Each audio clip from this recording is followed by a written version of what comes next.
I really don't know how to tell someone to break through an addiction. Best I can do is tell my story about how I began to overcome mine.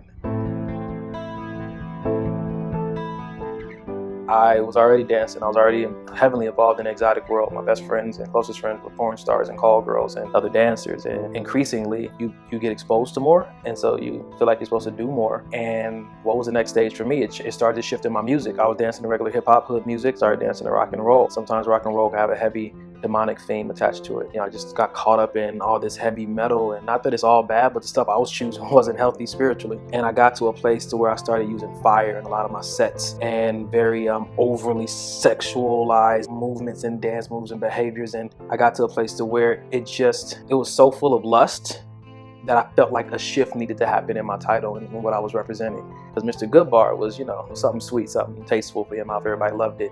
But as that progressed, I felt like I needed something that demanded a little bit more respect, a little bit more attention, a little bit more praise. And it's crazy because although I was in a relationship with God and I studied the Bible, I didn't recognize till hindsight that Satan struggled with his addiction to the spotlight, his craving for praise. And somewhere in my subconscious, I connected the two, I think. And I looked at it and I was like, dude, I should probably start calling myself Diablo. I love rock and roll, heavy metal, and I love fire in my sets, and I love to see people lust after me. I didn't refer to myself as a stripper. I was a fantasy salesman, just like the enemy.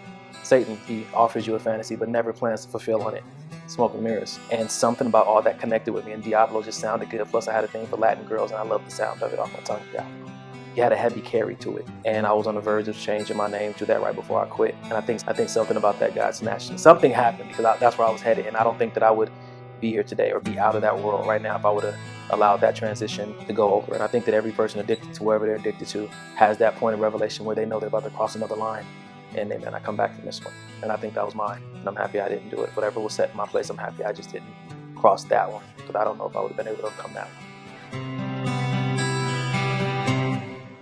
I do know this, that addictions are never satisfied. They thirst for more until there's nothing left, and then they try to attach themselves to the people closest to you. They're forever hungry.